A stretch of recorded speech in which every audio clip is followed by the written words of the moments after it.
I started out as a pack-a-day smoker, unhealthy guy. I was someone who was approaching 30 and was very unfulfilled. No goals, barely got out of school, drunk all the time. I never ran a 10K road race, yet I was able to go and do this thing and push myself beyond any possible limit. I thought to myself, I've earned the right to sit on the couch, binge Netflix, eat a bag of chips for the next 6 months, and get ready for chemo and do it again. But I decided, no, you know what? I want to get myself in the best shape I can. I want to tackle this thing head on every month. I want to come out of it and try to feel less shitty. The greatest challenges we face in life are 90% mental. The other 10% is all in our heads. Let's start off by just asking you, Ray, who are you and what do you do for people who don't know who you are? My name is Ray Zahab, and I'm a professional explorer. So I do expeditions all over the world. I've crossed close to 20,000 kilometers of the world's hottest, largest deserts. As well, I've been to the South Pole unsupported, across Siberia in different locations, the Canadian Arctic numerous times. So, in those expeditions, I do unsupported. So, I sort of get around, I guess you could say. Hey, and as well, I'm the founder of a charity called Impossible to Possible, which takes young people between the ages of 16 and 21 on youth-based expeditions all over the world that are 100% free of charge. Amazing. I was just in Death Valley last week, but I was crossing in a car, not on foot. And of course, this is approaching winter, so the temperatures were fairly benign. You have crossed it at its most brutal. So what is it about these wild and extreme environments, like the Death Valley, the Sahara, maybe the poles? What is it that keeps calling you back, Ray? What is it? Is it the physical challenge? Is it the mental battle? Or is it something else entirely? For me, Kush, it's less about the challenge, although I suppose it's evolved over the years. I've been doing this 20 years. Maybe initially it was about the challenge, but moreover, it's always been about being in extraordinary places. I mean, that's really what it's about for me. I love to be in very remote places that really only your feet can get you into, to experience in a certain way. And further to that point, I love being in deserts in summer, and I love being in the Arctic or colder regions in winter, whenever possible, on expeditions. I love to be as autonomous as possible. Obviously, that's much harder in a super hot desert, especially if you want to make any distance. And I also love the concept and the idea of sharing what it is that I'm seeing and experiencing while I'm on these expeditions with students around the world who typically are following my expeditions through live websites or social media, but also to anybody that wants to follow along, because it's not lost on me that I'm very fortunate I get to do this for a living. I'm blessed to be in these amazing places, and so I try to share as much content from these places that I can. The title professional explorer is probably one that is not so common on LinkedIn. Looking back, at what point did you feel that this was this moment that set you on this pathway of exploration and adventure? Well, it's process. Everything in life is a process, as you know. And you transition and transform through that process. You were once in high tech, and now you're living in a van, climbing the Great Walls of the southwestern United States. At this point, who knows where you'll go. I started out as a pack-a-day smoker, unhealthy guy, it is a typical sort of story of ultra endurance. You hear a lot of these stories. I was someone who was approaching 30 and was very unfulfilled, no goals, barely got out of school, drunk all the time, smoking a pack a day, like I said, without passion. And I have a younger brother who, in fact, you'll appreciate this, he's an amazing climber and was an avid ice climber and mountain biker and canoeer and runner, and he just did everything.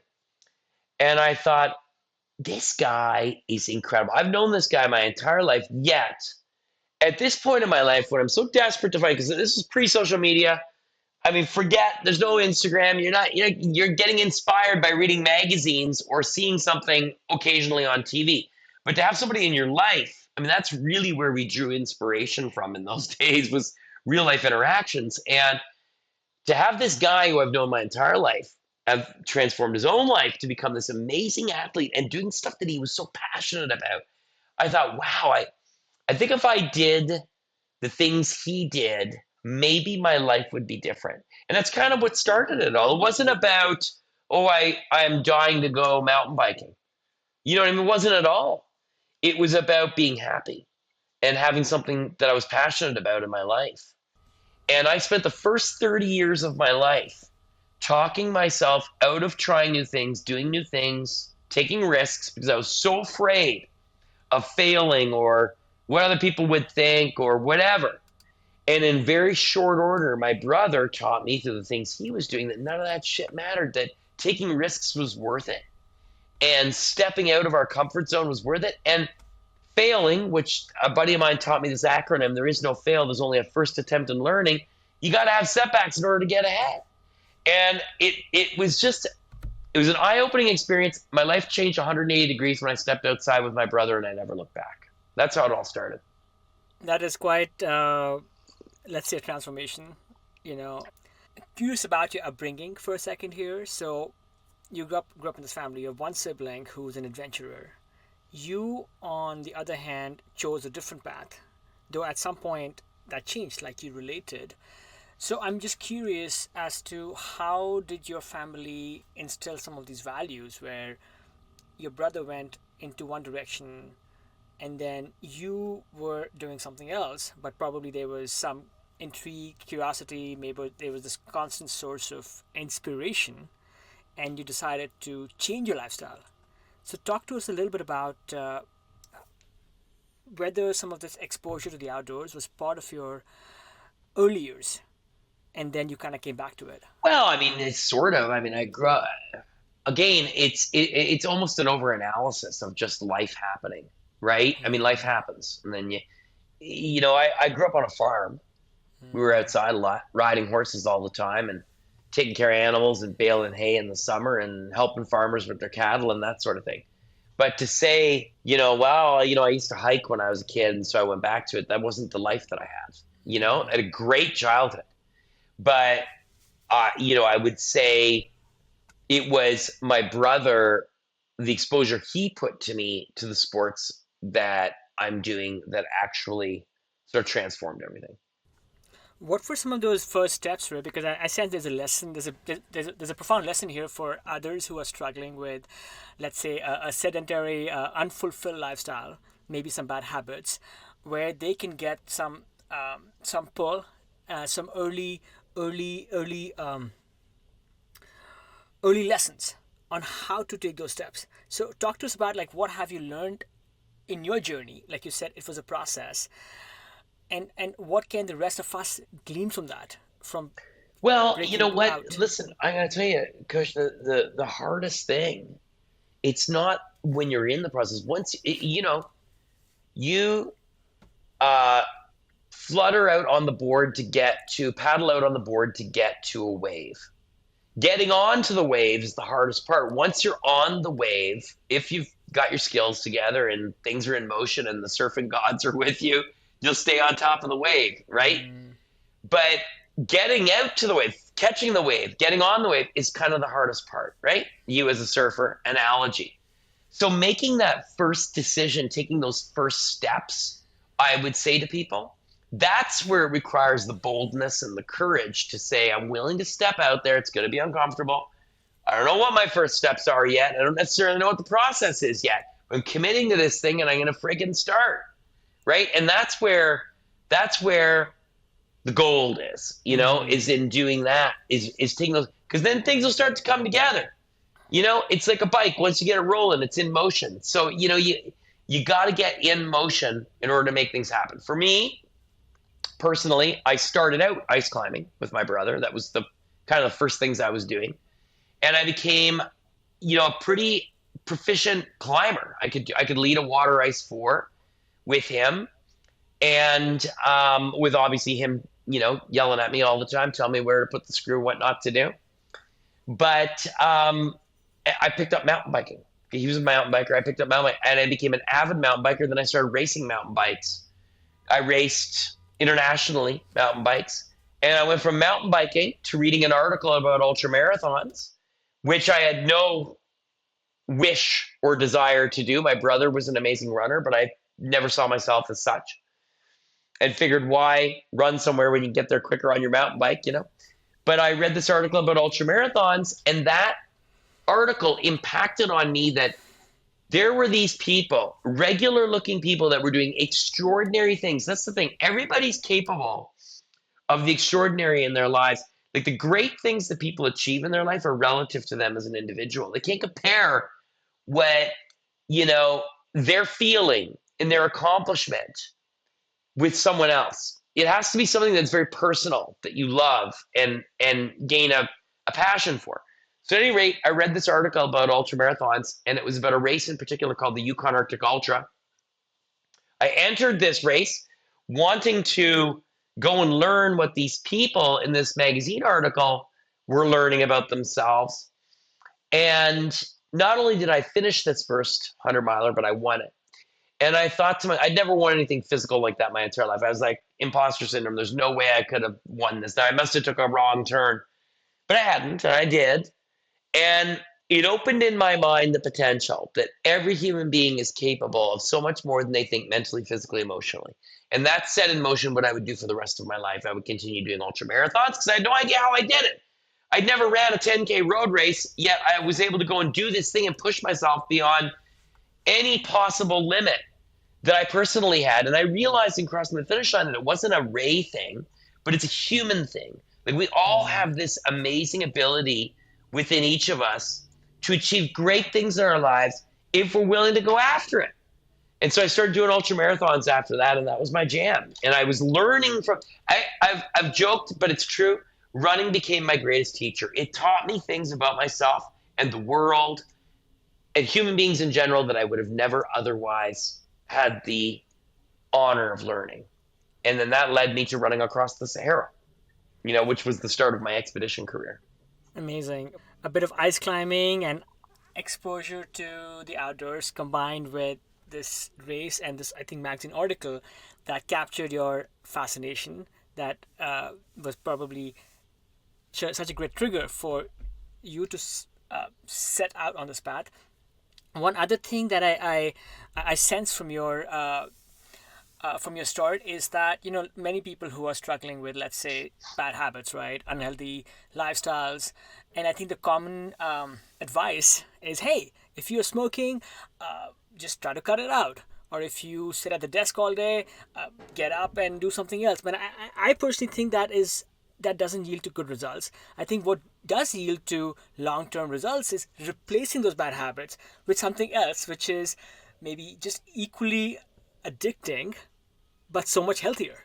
Because maybe in your case, you had these bad habits, but once the outdoors and running and being able to exploit, let's say, your body's capacity took over your senses, I sense that the other bad habits may have faded away because you had no capacity. You were out there adventuring.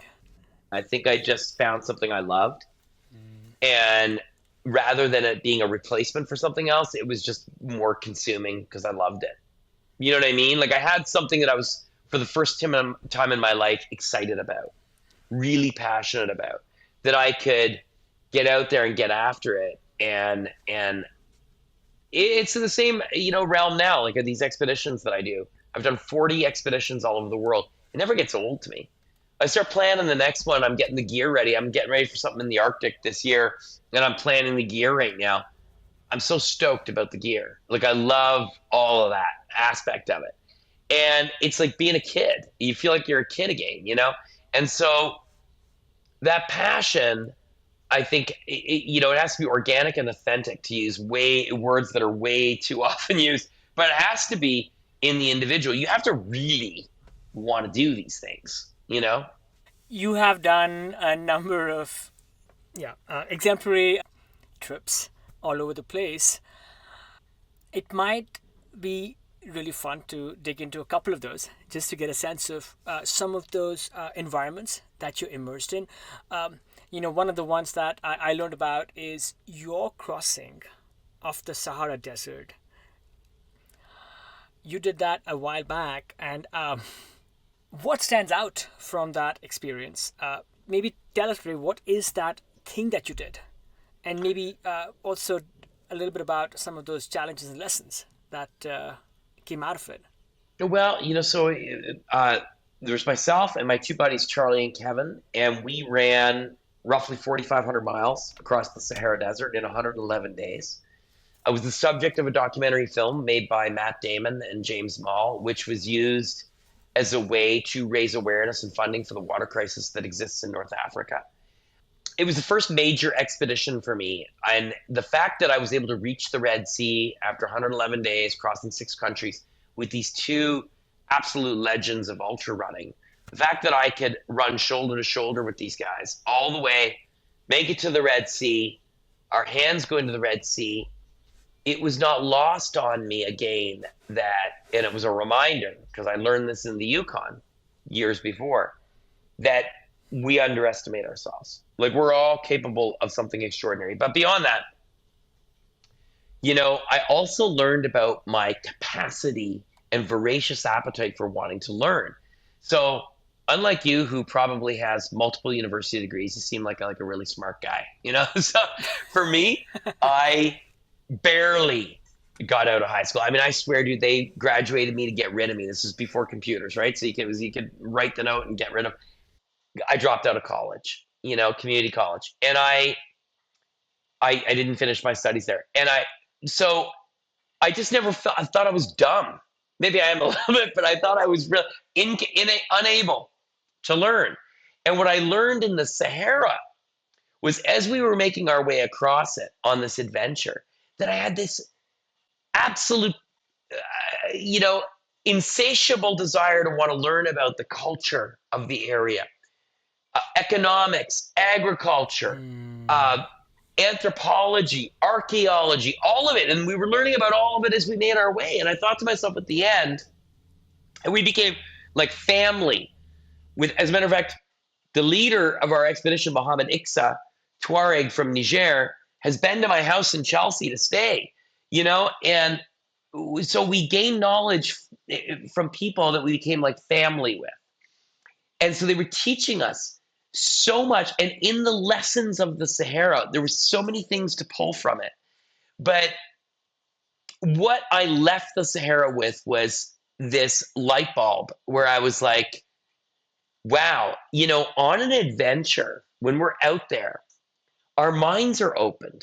When we're outside, our minds are opened up for some reason or other. When there's a story to tell, our minds are opened up. So, I want to start something. And with my buddy Bob Cox and my wife Kathy, we started this organization called Impossible to Possible shortly after the Sahara.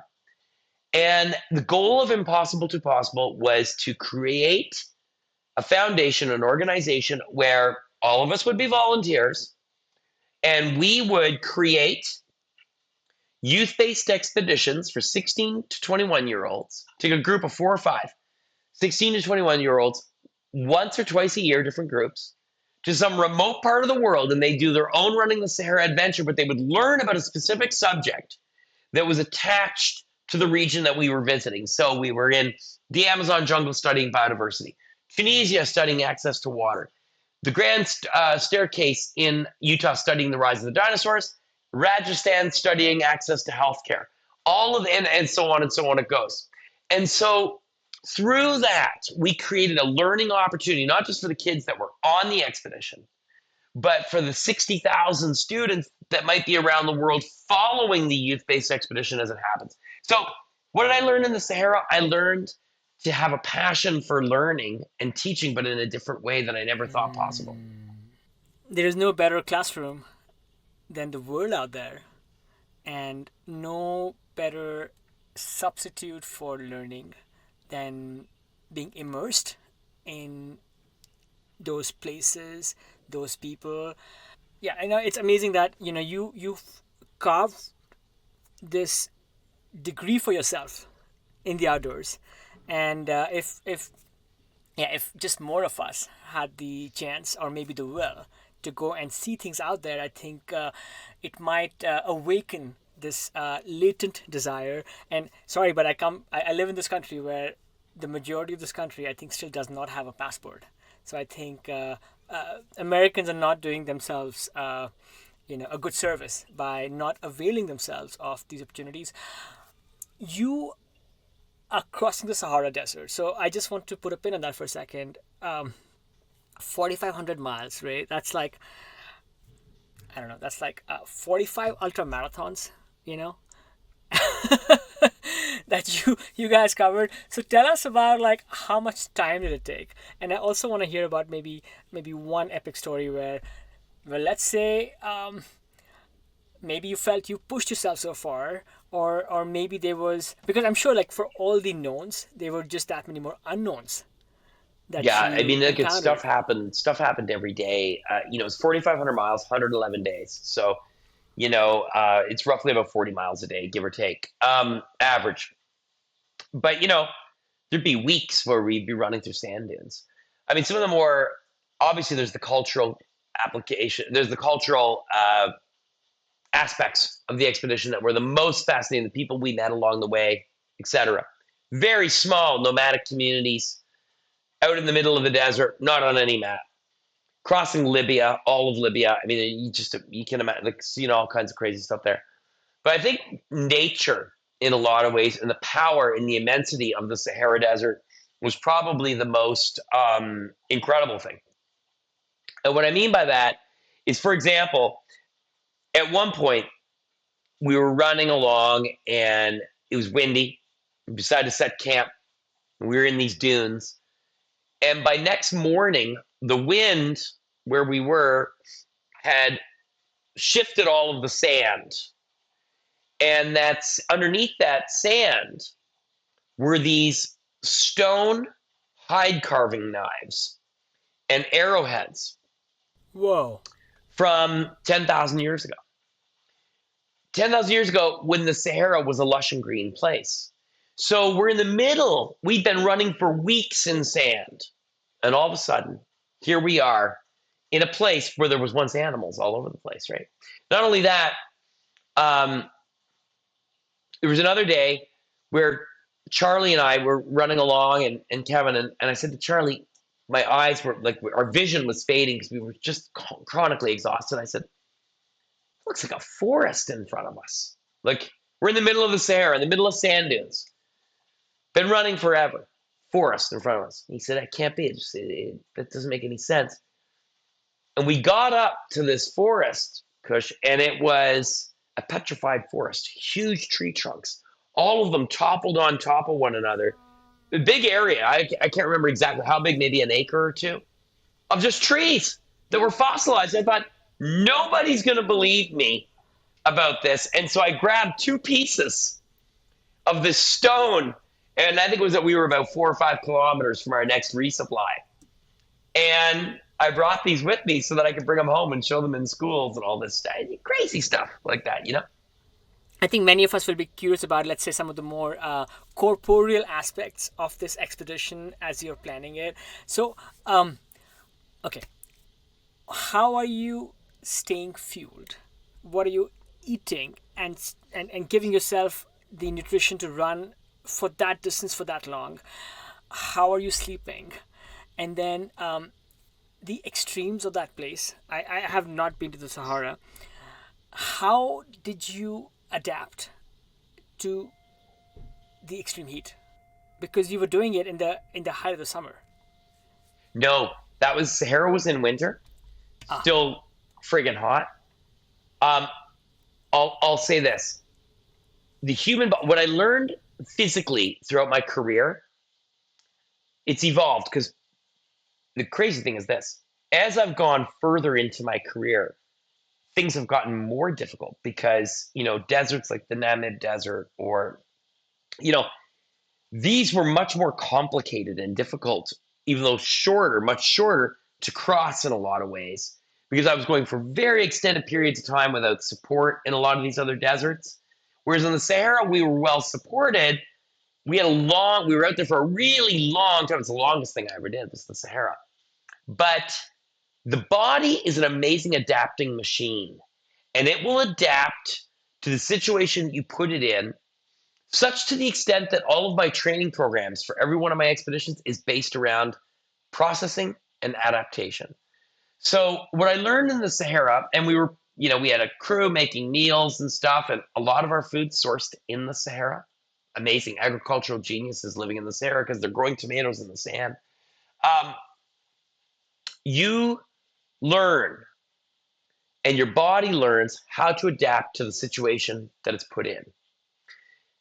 Expeditions since the Sahara, like crossing the Atacama Desert, north to south, middle of summer, 800 miles, driest place on earth, very limited resupply. It was me solo with my backpack, and I would get a resupply from two of my buddies every 20 to 50K.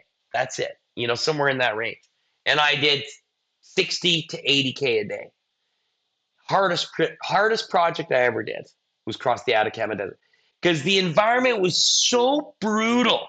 It was brutally hot crossing in the middle of summer. It was brutally hot, extraordinarily dry, not a lot of food options out there.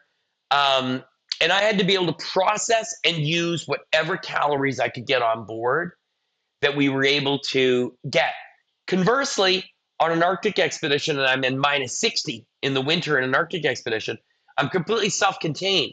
So I have with me everything I need to survive and live in the Arctic is pulled behind me in a sled. And so I'm able to control my nutrition that way. So I prefer, when I'm doing Arctic expeditions, to move to a very high-fat diet because it keeps me warmer. I'm processing more calories with less weight. It's more caloric dense food. And also it's less weight in the end because you're 9 calories per gram. So you're able to get away with,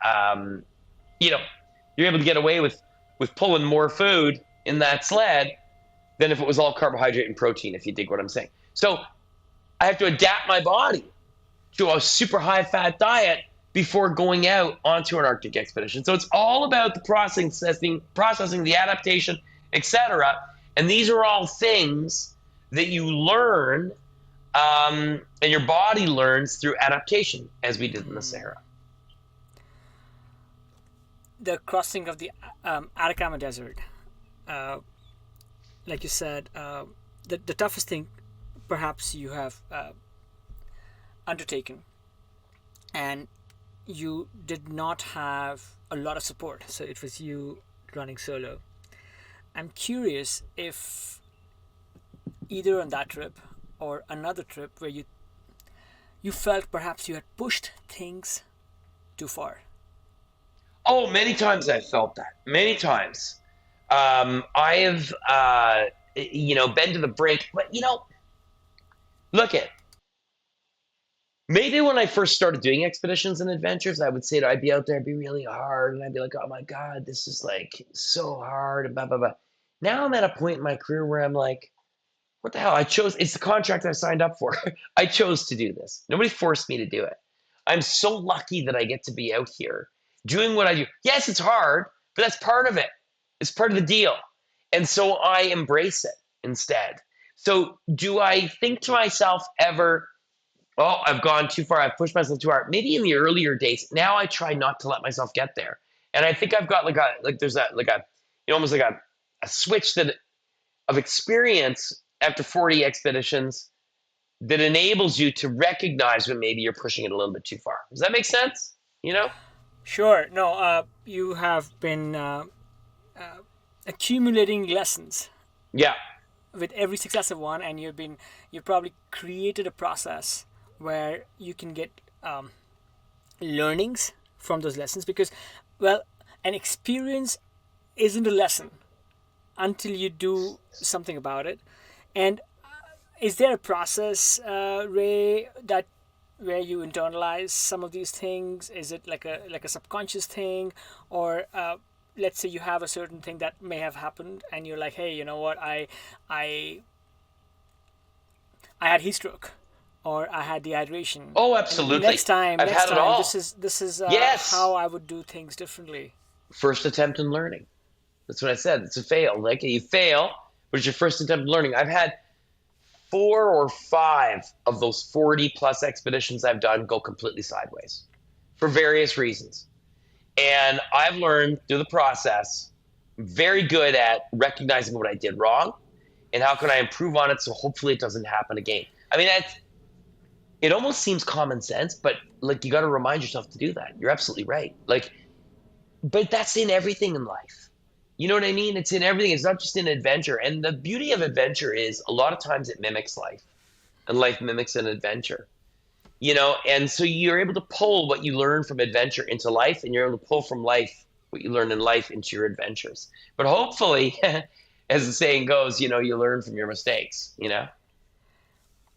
Excellent segue here, where life and adventure, they both have lessons to offer one another. I wanted to talk about your journey with cancer. Do you feel comfortable talking Yeah, about I don't it? care. Sure. Okay. Um, so, first of all, where are you with your cancer journey at this time, Ray? So I'm in remission right now. I have an incurable form of a rare form of lymphoma, which is a blood cancer. And it sort of reared its ugly head for me in 2020. I was training for an expedition and adventure. And I was like not feeling myself. And as a matter of fact, for a while, I was starting to feel like I was sort of like, I don't want to say degrading, but I was like not at my peak anymore. And I thought, am I just getting old? I mean, I'm 55 years old, right? So maybe, that age is part of it, right? But then my wife was like, no, something's not right. Like there's something not right. And long story short, through a series of tests and over the course of 6 months, they were able to determine, it took them a while to figure out what I had, that this cancer that I had that basically, was in my bone marrow was preventing my body from creating healthy red blood cells. My protein levels in my blood were extremely high, dangerously high levels of protein in my blood. And so it was affecting my ability to function, create healthy cells, everything. And so I would have to go into 6 months of intensive chemo and monoclonal therapy in order to, beat this thing down into remission. Punchline is I feel great, better than I have in years. At the trails, I've tons of single track right behind my place where we live. I'm setting times on those trails that I haven't done in 10, 15 years. I mean, I'm in amazing shape right now, and I've got all kinds of expeditions on the go. But during that 6-month process of going through chemo, I was allergic to the monoclonal therapy, so I would get really sick. And the way it would work is I'd have 2 days of monoclonal and chemotherapy, then I would have 25 days off, then I would go in for the next session. And it would repeat itself like that for 6 months. And I made a decision. I thought to myself, I've earned the right to sit on the couch, binge Netflix, eat a bag of chips for the next 6 months, and get ready for chemo and do it again. But I decided, no, you know what? I want to get myself in the best shape I can. I want to tackle this thing head on every month. I want to come out of it and try to feel less shitty every month than I do the previous month that I've gone into the chemo. So I made a goal that I do 2 days of treatment. I come home, I'd be sick on the couch. And then a couple of days and my wife would get me up. I'd start moving. I'd go for a walk. I'd start out with a 500-meter walk. And that was my first day of training. And I'd start all over again. And I'd get myself back up to a point that I was feeling really fit. And I would go somewhere in the world and I would do something with the approval of my doctors and all that stuff. Safely, I would go and do something epic. And I did trips all over the place, all kinds of stuff. And I did this, and I repeated this process every month for 6 months in order to be in the best shape I could to tackle the next rounds of chemo, but also to mentally prove to myself that I could overcome it and that I would come out of this thing at the other end and be stronger than ever. And that's where I am now. And you know what? I'm in remission. And guess what? I never think about it coming back. I don't worry about it because there's too much good stuff.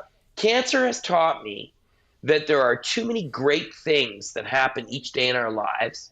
The best day you have is the one that you're 6 feet up and you're not 6 feet under. You just got to try and, everybody's experience is different, but you just got to try and find something in that day that's positive, you know? Yeah. Yeah. I mean, every day being alive and healthy is a gift. And some of us have been learning that in a more challenging way than others.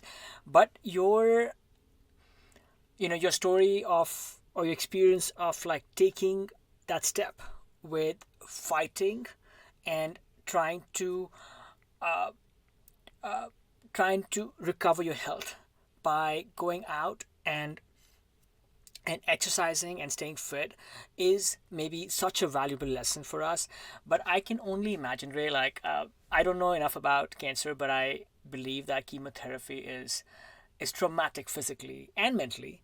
And I'm guessing, you have your round of chemo and then you wake up the next day and you're feeling fairly brutalized. Oh yeah, dude, you're sick as And a dog. and then you decide, hey, you know what? I'm going to make a choice here. I can do Netflix, or I can find my running shoes and go out. It seems to me that this both this attitude that you had, which is this attitude allowed you to go and exercise, which changed also your mindset and your positivity, and I think it might have actually helped in your efforts to fight cancer. So tell us about, like, maybe you went to your doctors, for your next round, and they're like, oh my goodness, you somebody who's going through this, like, this tough regimen, you seem that much more alive and positive.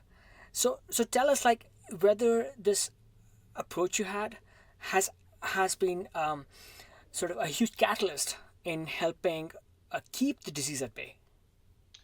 Yeah, I mean, look at I believe that and I've said this before too.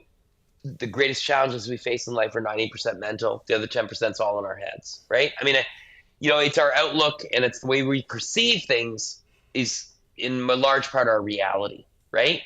So I would go in for chemo, and there were like I'm in Canada, so in different medical system, but I'm in Canada. I'm in this huge waiting room. All these people that are getting chemo for all kinds of various cancers, right?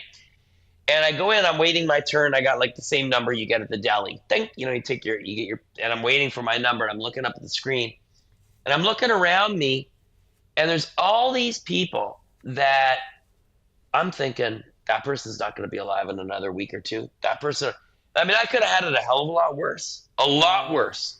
And it dawned on me on one of those, meeting rooms, waiting room visits, that it can always be worse. It can always be worse. So, you've got to tackle these things. You've got to go at it. Now, there's nothing wrong with everybody has their individual interpretation of the life they're living and what they're going through. That's the way it is. It's relative. Just like I said, the great things are relative to us as individuals. So are the most difficult things that we will do in our lives, challenges we will face, health issues, etc., are relative to us as individuals. You cannot compare yourself to anyone else. So these are only my own personal experiences. But I certainly learned through the process of chemo and going through the cancer that once again it's solidified in my mind that we are capable of a lot more than we think we are.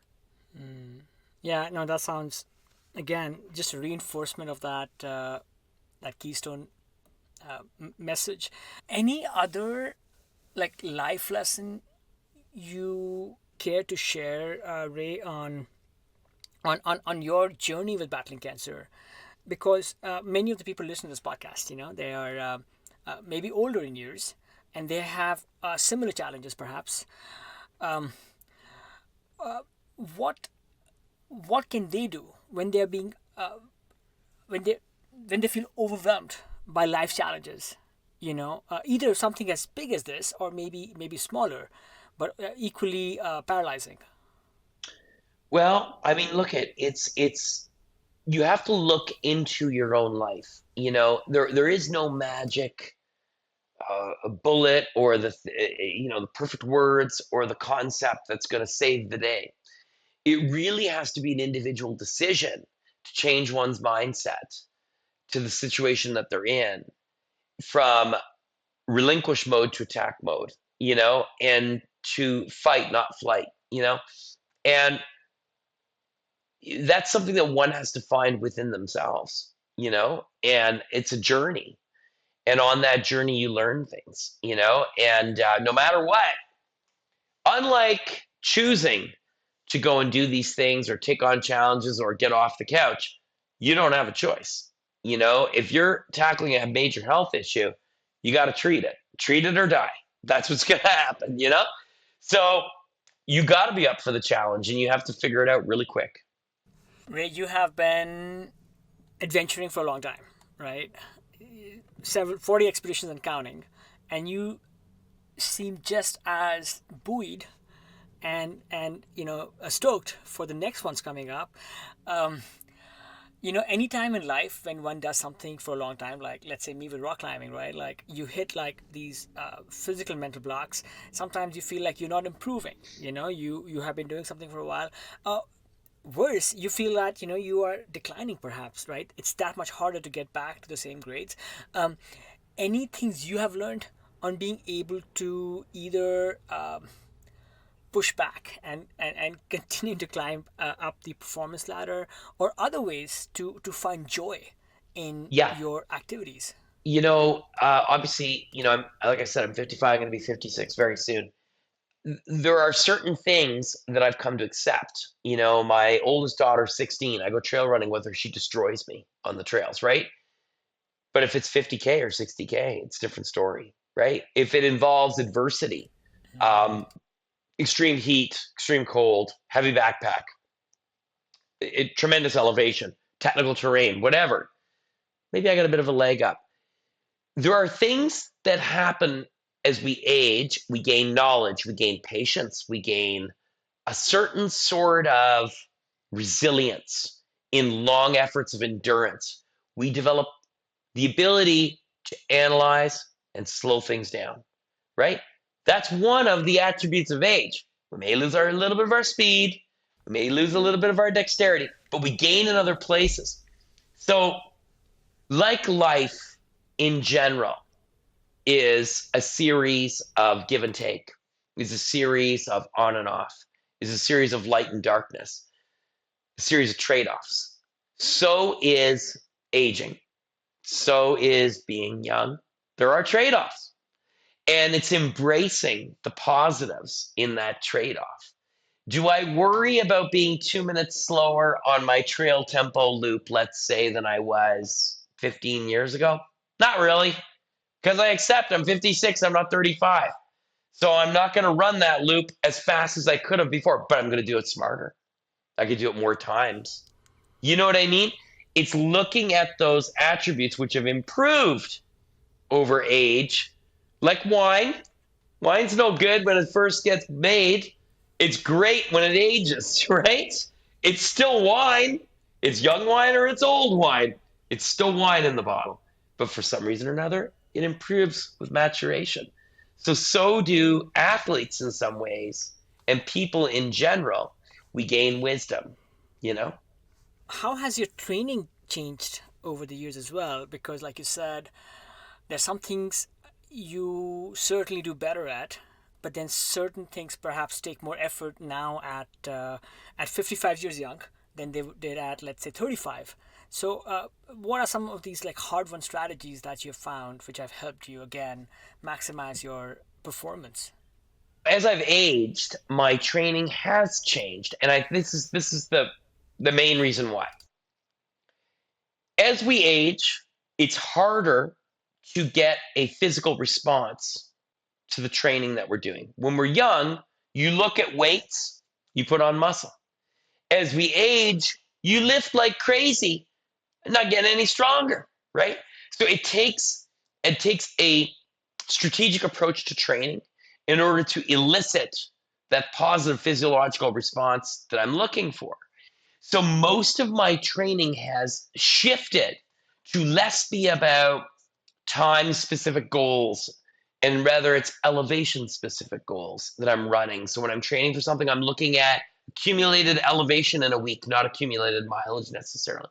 I'm training in much more technical terrain because I'm trying to elicit that response from my body that it will adapt to this very difficult set of circumstances that I'm putting it through. Because when I go to Death Valley and try and cross it completely off road in the middle of July, that my body's going to be able to do that and navigate that difficult terrain easier.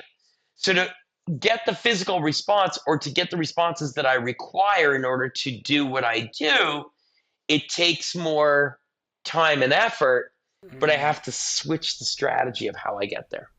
What about diet? Any things you've changed with how you eat, what you eat? You talked about deficit training.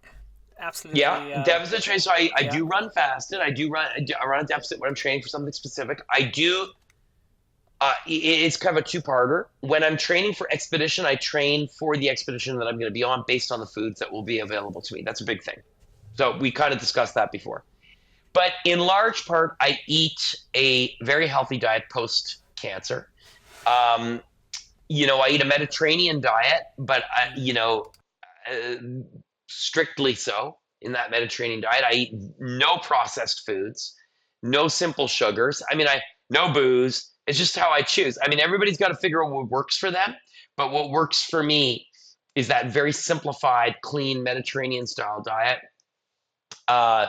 Abundance of fruits, vegetables, complex grains, blah, blah, blah. A lot of fish, a lot of chicken. There's just, there's only so much you can do to eat healthy. There's microplastics in everything we eat now. It's crazy, right? Where we are. But I try to eat as healthy as I possibly can with an eye towards being in remission as well with cancer, and it may come back. I'm juicing every day. I do all these things that I research nutrition and supplementation like crazy. I have for 20 years. And so I'm very aware of what I need to do. And I the role in aging as well cannot be underestimated of enzymes. Prebiotics, probiotics, and enzymes in our diet are critical. So eating an enzymatic diet, if you will, lots of fresh vegetables, cold juicing, fresh green juice, like these sorts of things where chickpeas, amazing. Getting these enzymes into our body that help to reduce overall inflammation is critical. Ray, are you self-coached or do you work with professional trainers? So my brother and his wife are really well-known strength coaches. They work internationally with athletes, Olympians and NHL hockey players and all this. They do my strength training, but otherwise I do my own cardio, if you will, programs at this point, because it's so specific what I'm doing now, and I'm kind of set in my ways. I love taking ideas from other coaches, and I do that often. I confer with friends of mine who are coaches to say, hey, what do you think of this? And get their impressions. But yeah, mostly self-coached. Also, you seem to do so many things, Ray. How do you make a living? I do multiple things. Obviously, I'm funded by various companies such as Canada Goose to help me to do the things that I do. Canada Goose and Catula, Osprey, Norda, other companies that I work with that are just amazing people that I've built relationships with over the years. I do corporate speaking. I have been for many years, speaking to companies all over the world. I have a guiding company and a coffee company called Kapik One, Kapik, and then the number one. So I do all of these different things in order to facilitate this crazy job that I have, feed my kids who are, unendingly hungry, and to support my charity Impossible to Possible.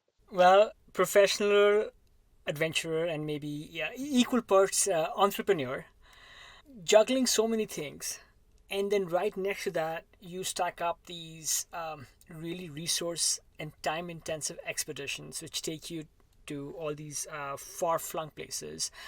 How do you balance, how do you juggle all these aspects of your life? Are you tightly calendared? What are some of those things you do to kind of keep it all kind of No, I don't have a calendar. I use the Google Calendar now and then, but it's life. That's just life to me. I've always done this, and so it just, there's days where you're like, I just need a day away from the franticness, right? But at the same time, I thrive on the franticness, right? So it's just, it is what it is. And there is no real juggling. It's just I wouldn't be doing what I do and loving what I love so much if I wasn't frantic. Yeah, no, Yeah. I can see that, you have this voracious appetite for activity and maybe even dynamism. And okay, yeah, no, so one other thing, again, to kind of learn a little bit about your journey is, yeah, you obviously live with intention and purpose, right? There is this maybe some North Star that is guiding and keeping it together for you. For someone listening who perhaps feels directionless, any advice you could share on how can they find their sense of purpose?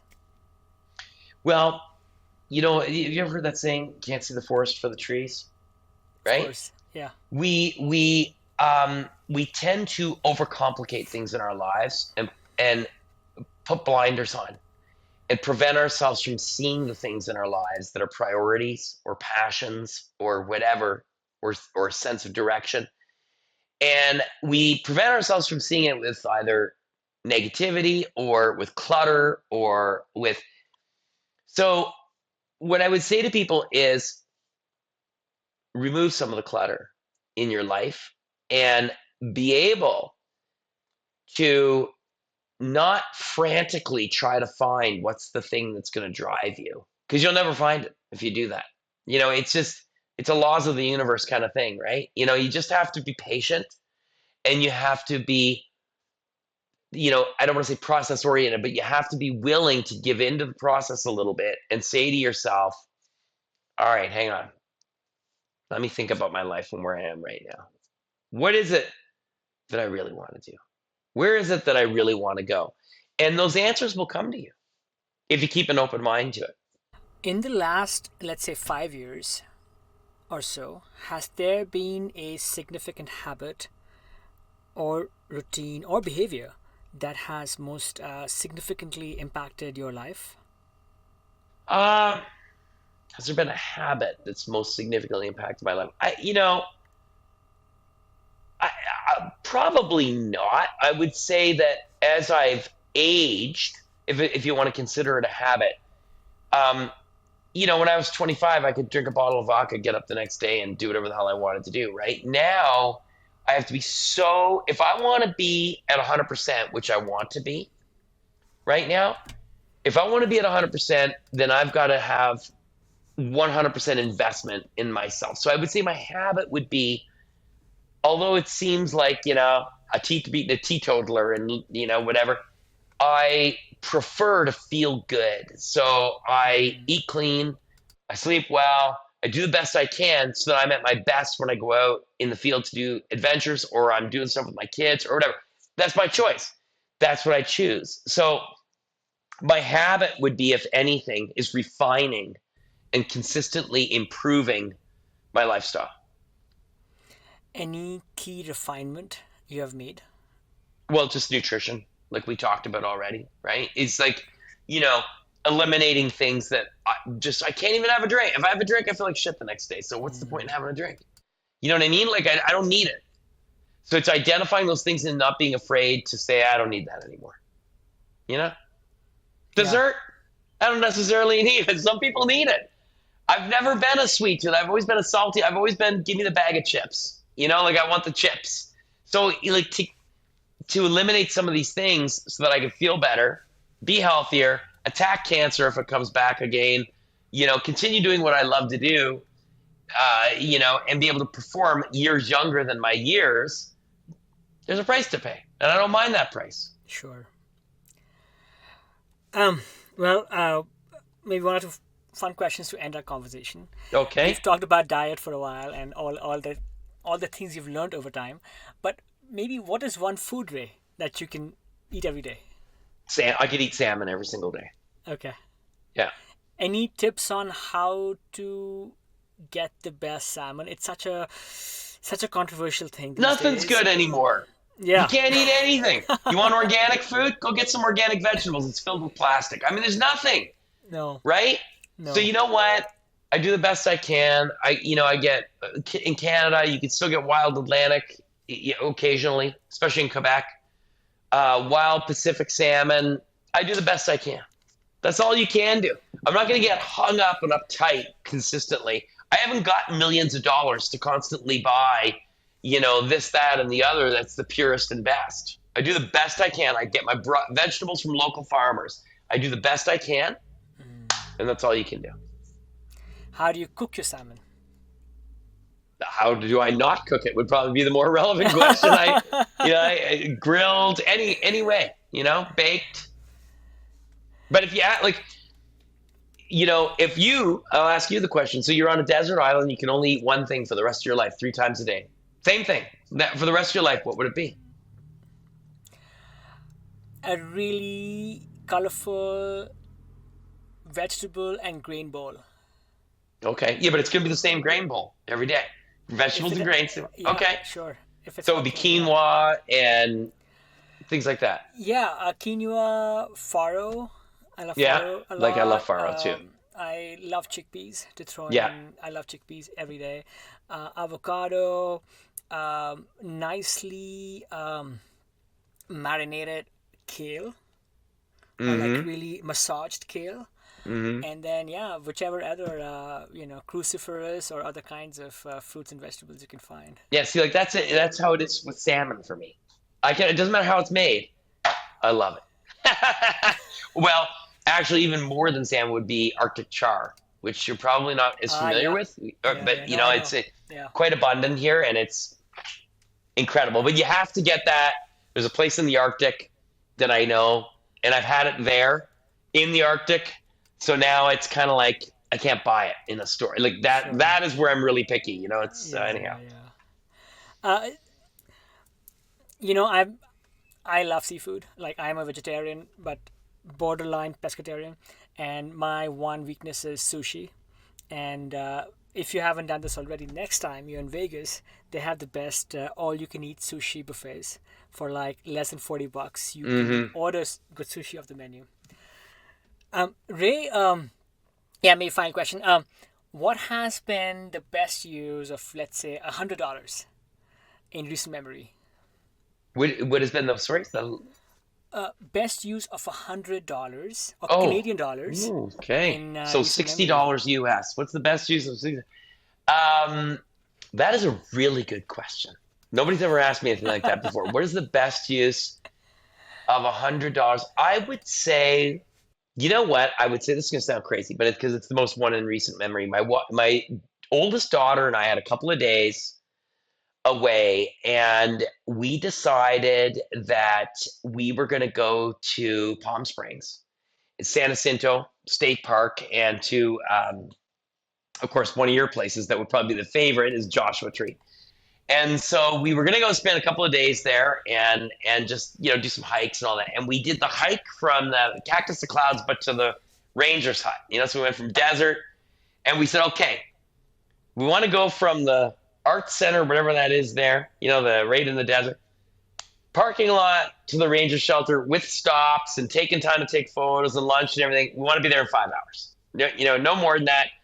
Let's get there in 5 hours. Then let's have lunch at the big thing, and then let's take that tram down. Uh, And I had no idea there was this huge tram there. Like I thought I was picturing like the ones we have where like for skiing, the little one that holds like 6 people. But it's this giant thing that rotates.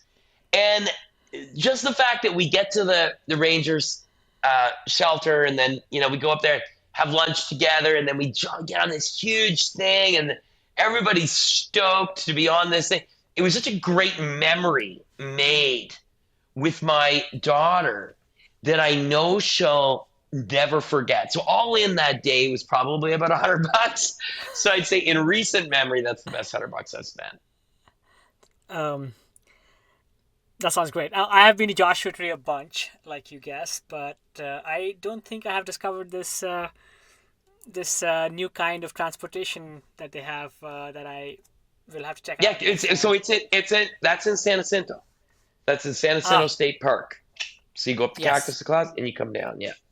That's right. That's right. Yeah, the next I know day you we are went to Joshua Tree. The next day I we know. went to Joshua. Yeah. Oh, got it. Okay. Yeah. Got it. That's probably why I had not heard or missed it. Ray, I am also an obsessive coffee lover. I am Mm-hmm. still slowly sipping through my morning cuppa. How do you like to prepare your cup? Oh, I have a Marzocco GS3. I love espresso or ristretto. It's my favorite way. Sure. Um, I have favorite coffee houses across the US that I love, but we roast our own beans. It's all Of organic. It's course. all fair trade. It's all small farmer, small co-op. We'll make sure you get some. And I'm not as fussy on the new wave of coffees, the lighter roasts. I'm not as crazy about it. I don't like that sour taste or too citrusy. I prefer a darker, but not burnt, dark chocolate flavor. But AeroPress is fantastic also. And a really good, a Chemex, a pour over is really nice. I actually prefer the Kasori to the Chemex because the Kasori is actually a metal filter. And so you still get some of the oils. If I'm on Yes. expedition, I'll use French press, good old fashioned GSI French press. Bring that thing. I bring it. I don't give a damn that it's extra weight in my Arctic sleds. I'm bringing coffee and I'm bringing the French press because you can't have no. We have a hashtag with our company. No coffee, no expedition. That I'm gonna steal that hashtag, Ray. And along with like those two things, maybe that little that hand grinder, Yeah, that thing. absolutely. Absolutely. Amazing, Ray. Hey, so closing off, where can people find your coffee if they can So purchase look, online? Yeah. best thing, yeah, you can purchase online. In the US, it's Capic One Coffee. Believe it's capic1coffee.com. It's on Instagram, Capic One Coffee, and then there's links. We will we will put links And to that. yeah, and if they want to go on expedition, just go to my Instagram page, Ray Zahab. There's links. You contact me. We take care of you. We will put all of those links. Ray, how can listeners of the show be of help to you beyond just trying your coffee and checking out your expeditions? Wow. Follow along. Just following along, engaging. I love that. I love meeting new people, conversing with people. Yeah. Ray, it's been a pleasure having you on the show. Thank you for sharing all of these stories and insights. Thank you so much, Kush. It's great to be here, an honor to be here.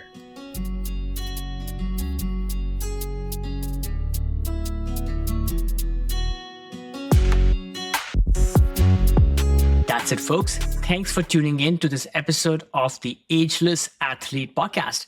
I hope you enjoyed this show just as much as I enjoyed creating and producing it. Whether you are an athlete looking to push your limits or someone striving to maintain a healthy, active lifestyle as you age, there is always something new to learn. From Ageless Athlete, we bring you a fresh episode each and every week.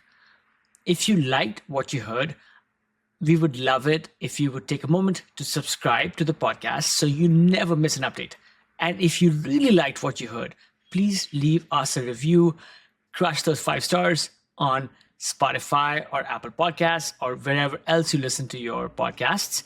It helps us reach more people who are passionate about staying strong and resilient, no matter their age. Don't forget to visit our website and leave your email so I can send you occasional insights, stories, and tips to keep you inspired and motivated on your journey.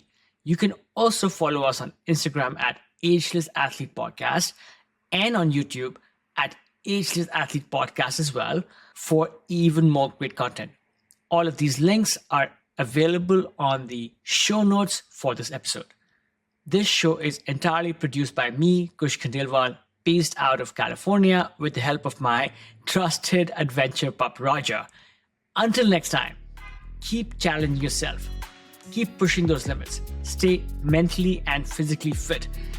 Continue doing what you love to do. And my friends, stay ageless.